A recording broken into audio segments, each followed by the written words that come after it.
Welcome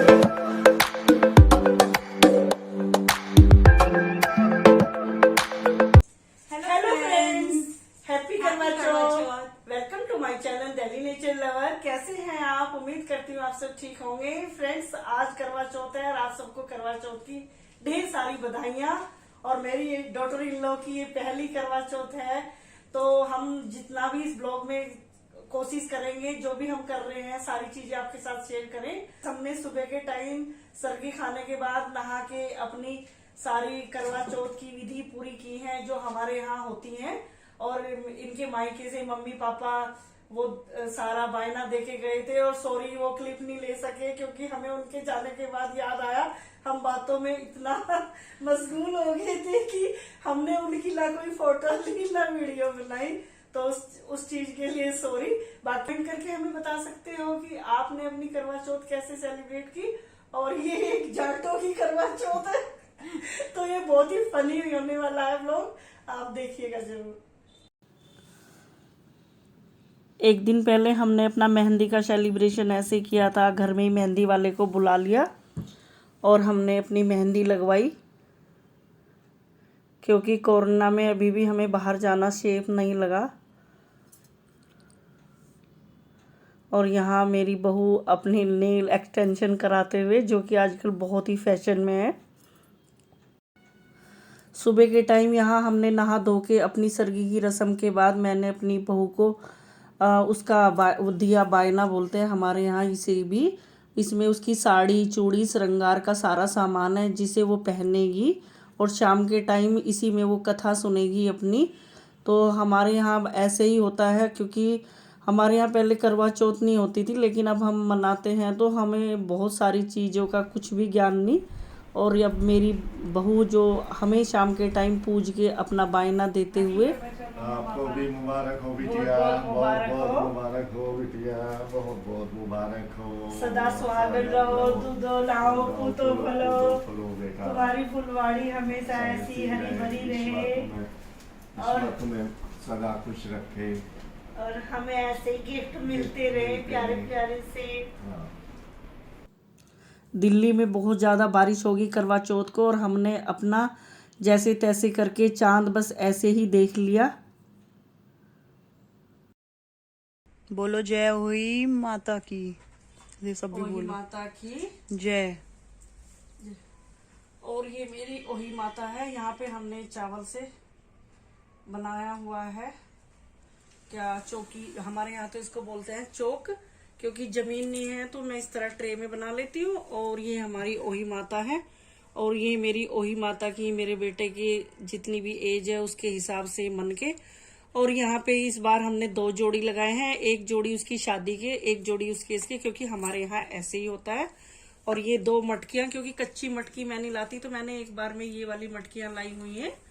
तो हमने इनमें पानी भरा हुआ है, एक साइड चीनी रखी हुई है और एक साइड चावल। इस तरीके से हमारे यहाँ पूजा होती है। और अब मैं कथा करूंगी, और आप देख रहे हो कलावा हम यहाँ भी बांध देते हैं। यहाँ अपनी ओही माता को सजाने के बाद हमारे यहाँ कथा सुनी जाती है। तो यहाँ मैंने अपनी कथा पढ़ रही हूँ मैं अपनी कथा, और उसके बाद मैं अपना खाना बनाऊंगी। और शाम का टाइम हो चुका, अब मैं अपने बेटे को लेके अपनी पूजा विधि कर रही हूँ। और इसमें आप अपने सारे बच्चों को बिठा सकते हो, क्योंकि ये बच्चों का ही त्योहार होता है। तो यहाँ पे अब हम तारा देखेंगे इसके बाद। और यहाँ पे क्योंकि मेरे बेटे की शादी हुई तो हमने कुंडेरा भरा, तो उसमें पूड़े बनाए जाते हैं। और खाना कच्चा पक्का दोनों तरह का आप बना सकते हो, जैसा भी आपका मन करे। और इसके बाद पूजने के बाद यहाँ मैं तारे को पानी दे दिया। और इस तरीके से हमारा ओही का जो ये व्रत है ये पूर्ण हुआ, अपने बेटे के शुभ भविष्य की कामना करते हुए। देख लिया है और हमारी पूजा हो चुकी। और ये होती है हमारी ओही माता, इसे हमारे यहाँ यूपी में श्याओ बोलते हैं। और इसमें जितने भी बच्चे की एज है उसके अनुसार ये मोती डलते हैं। और यहाँ ये आप देख सकते हो, इस बार बेटे की शादी हुई तो हमारा 2 जोड़ा हुआ है। और कुंडेरा भरा जाता है जिसमें हमने पूड़े बनाए हैं, तो उनको अपने जानकारों में बांटा जाता है। ये देखिए सुंदर सी हमारी ये ओही माता। और आप अब मेरा लुक देख सकते हो कि पहले टाइम में तो औरतें इसे हमेशा पहन के रखती थी दिवाली तक, और दिवाली वाले दिन इसको निकाल के पूजा करके अपनी तिजोरी के अंदर रखती थी। तो मैं भी कोशिश तो करती हूँ कि मैं पहन सकूं, लेकिन रात के टाइम मैं उतार देती हूँ क्योंकि चुभती है थोड़ी सी। ले, और ये देखो एक कितना सुंदर नेकलेस बन के तैयार हो गया। और मेरे बेटे की एज का इससे आप अंदाजा भी लगा सकते हो कि वो कितने साल का है। तो आई होप आपको ये व्लॉग पसंद आएगा। दिवाली पे हम सुबह ही अपनी सारा जितना भी पूजा का सामान है धीरे धीरे करके अपने मंदिर में इकट्ठा करना शुरू कर देते हैं, और शाम होते ही जो भी पूजा का टाइम होता है हम अपनी पूजा पूरी करते हैं। और सभी अपनी पूजा अपने तरीके से करते हैं, सो मैं भी ऐसे ही करती हूँ। जो भी चीज़ें हमें पता है, नहीं पता तो उससे भगवान से हाथ जोड़ के प्रार्थना कर लेते हैं कि जो भी भूल चूक हुई हो उसे क्षमा करना। तो इस तरीके से ये मैं अखंड जोत लगाई हुई है, मैं हमेशा ऐसे ही लगाती हूँ। और उसके बाद हम अपने ये जो सरसों के तेल के दिए हैं इनको जलाते हैं, और जलाने के बाद हम इनको अपने पूरे घर में एक एक दिया रखेंगे। बाकी को आप अपने टेरिस पे, अपनी सीढ़ियों में कहीं भी रख सकते हो, क्योंकि हमारे यहाँ ये माना जाता है कि आपके अपने हर एक रूम में, भले ही वो बाथरूम क्यों ना हो, किचन में हर जगह एक दिया जरूर प्रज्वलित करना चाहिए। और हो सके तो पेड़ के नीचे भी आप जरूर एक दिया रखें। भले ही अगर आप बाहर ना जा सको तो अपने घर में कोई पेड़ होता है वहाँ दिया रख सकते हो, तुलसी पे दिया रख सकते हो, आम का पेड़ हो, समी का पेड़ हो, हर जगह आप दिया जरूर प्रज्वलित करें। तो यहाँ हमने भी अपने दिए इस तरीके से रखे, और बहू ने ये पहली बार रंगोली बनाई है, बहुत ही सुंदर, बहुत मेहनत की है उसने इस बार।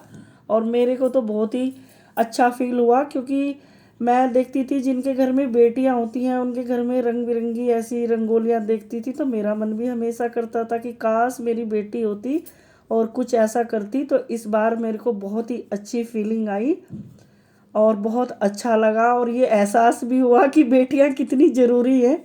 तो यहाँ ये देखिए मेरी बहू दिए प्रज्वलित करते हुए, और एक बहुत ही अच्छी फीलिंग आती है जब एक से दो हो जाते हैं घर में कोई हाथ बटाने वाला।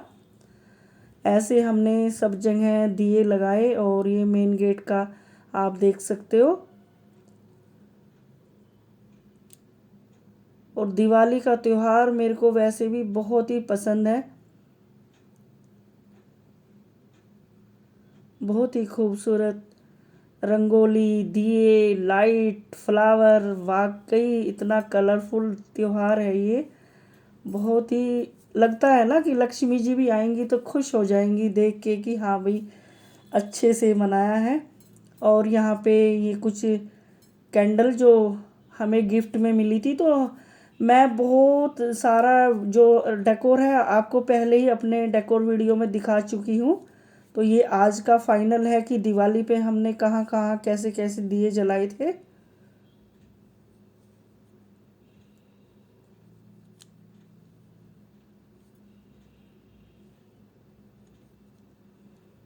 आप सब भी अपना त्यौहार कैसे मनाते हैं हमें कमेंट करके ज़रूर बताएं।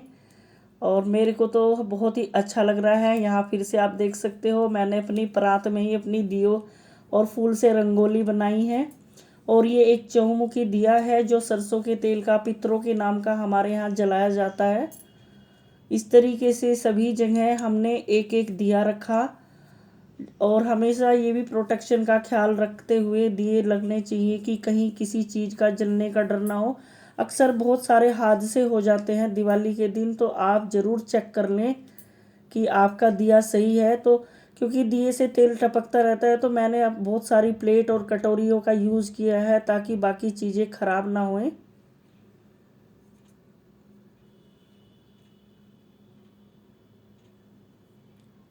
और इस बार का जो मेरा डेकोर वीडियो था वो आप सबको कैसा लगा, अगर किसी ने मिस कर दिया हो तो फाइनल यहाँ देख सकते हो। ऐसे बालकनी में भी हमने छोटा सा डेकोर किया हुआ था, और रात के समय बहुत ही खूबसूरत नज़ारा बाहर का आप देख सकते हो। सभी के घरों में बहुत ही सुंदर सुंदर लाइटें लगी हुई हैं, और ये देख सकते हो कॉलोनी का नज़ारा कितना ही खूबसूरत लग रहा है हमारे घर के सामने से। दिवाली पे इतनी ज़्यादा थकान हो जाती है, लेकिन खुशी भी इतनी होती है कि फिर भी लगता है कि लास्ट टाइम तक भी कि जो भी हो सके वो करें। और यहाँ मेरी डॉटर इन लॉ छत पे गार्डन में कैंडल और दिए लगाती हुई, और उसने भी बहुत ही इंजॉय किया दिवाली को। बहुत अच्छा लगता है कि जब बच्चे इस तरीके से करते हैं। और ये जो धनिया था जो हमने पूजा में रखा था, तो मैं उसे इस तरीके से अपने गमलों में डाल देती हूँ। कहते हैं कि इससे घर में सुख समृद्धि आती है। आप कैसे करते हो अपने उस धनिए को, आप कमेंट करके भी हमें बता सकते हो। हमारे यहाँ तो इसी तरीके से खेत खलिहानों में उसे डाल देते। अब बस मैं आपके साथ अपना ये ब्लॉग शेयर कर रही हूँ। उम्मीद करती हूँ आपको पसंद आया होगा। इसी के साथ मैं आज आपसे विदा लेती हूँ। अगले किसी और टॉपिक के साथ जल्दी आपसे मिलूंगी। Bye bye, take care.